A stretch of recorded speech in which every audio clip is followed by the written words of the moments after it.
Well, guys, as you can see from the last video, I've made a little bit of progress on the D7, even though it seems like I've taken a few steps back. Reading on the Sci-Fi Model Action group build forums, a lot of people were talking about how this model has a lot of fit issues. And considering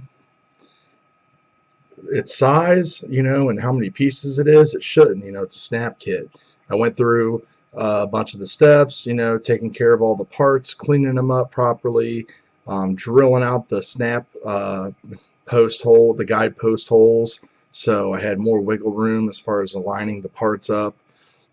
So, but I built the thing in subsections, including these nacelles on each side, and as I got closer and closer to getting ready to do the paint and trying to figure out how I wanted to paint it, I hate painting things and trying to decal them and everything like that. It's when the model is all together, it's so much easier doing that stuff in subsections, especially when it comes to like masking and stuff. Like if you wanted to do the different details on the panels and stuff up here, if you want that panel right there, um, put it to the camera, that one, the chrome one that was dechromed, to be a different color, then you got to mask here and all around, and then you got to be real careful for your overspray and everything like that.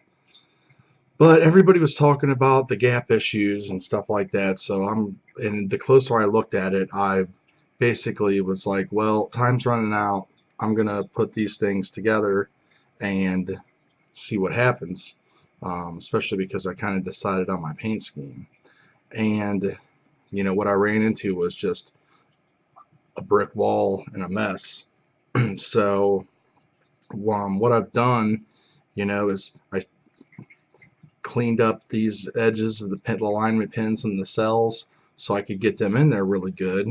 But when you do that, then you have to worry about the alignment of the nacelles being straight and perpendicular or parallel with each other. So the only way to get them, only way I can really figure out to secure them and get them that way was to go against my favorite glue, which is the Tamiya Extra Thin, because you can really lay this stuff on. In situations like this, I'll lay it on with a paintbrush instead of the little brush that's in the bottle.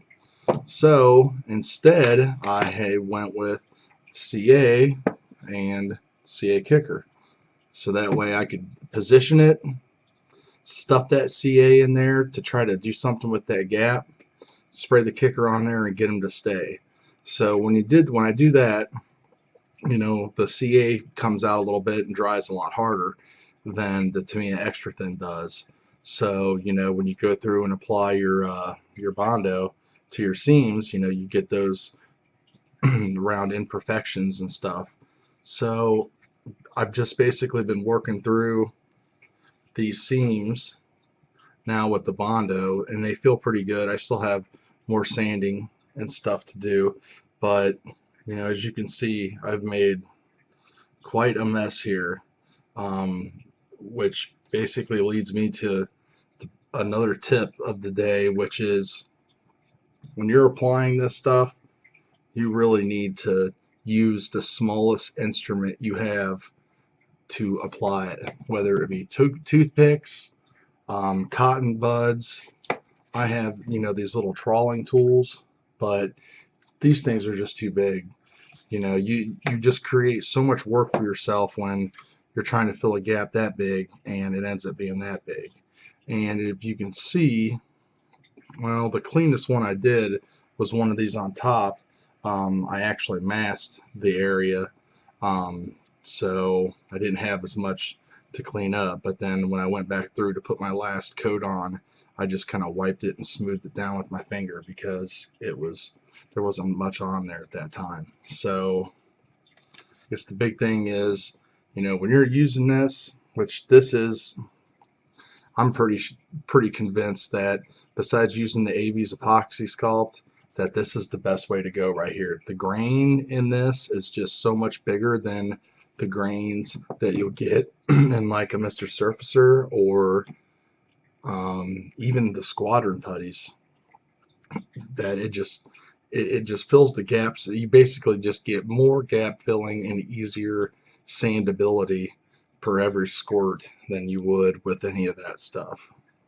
So what I'm going to do then is I'm just going to keep on working on these and get these cleaned up and then put more primer on them. I also you need to remember that, you know, if you can see in there, there's a lot of stuff caked in those panel lines and stuff. So I'll come through at the end here before I put the primer and stuff on and scrape that stuff out with some kind of scribing tool, probably the Tamiya tool, because those are nice straight edges.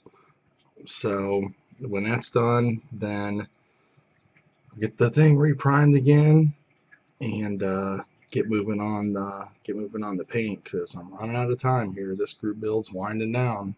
I know I was just saying you got plenty of time in 2 weeks to knock one out, but you know, not planning properly, or you know,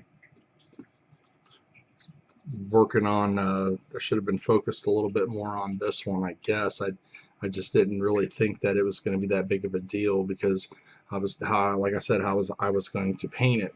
But I'm glad I read those forum links and saw everybody else was having problems, because that right there was a game changer. So we'll be back here shortly, and I will show you what the final project looks like here before I move on to the paint.